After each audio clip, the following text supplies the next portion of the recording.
ஏய் என்னது இது? கருப்பட்டி பால்கோவா.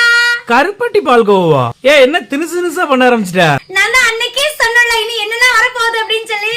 வளவளன்னு பேசாத, சாப்பிட்டு பார்த்துட்டு சொல்லு. ஏய் என்னது இது இவ்வளவு டேஸ்டா இருக்கு? சரி சரி அது இருக்கட்டும், இது எப்படி செஞ்ச? அப்படி கேளு சொல்றேன்.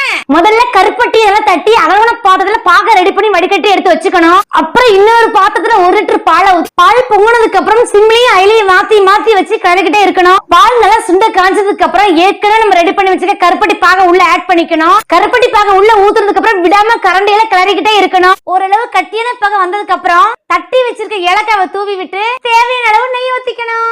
நெய்யை ஊத்தி நல்லா கிளறினதுக்கு அப்புறம் ஒரு பவுல்ல மாத்தி அழகா டெக்கரேஷன் பண்ணி எடுத்துட்டு வந்துட்டேன். அட மக்கு மாமா, இப்ப சொல்லு, இனி திரிசு திரிசா செய்யட்டுமா? சரி அடுத்த டிஷ் என்ன செய்ய போற?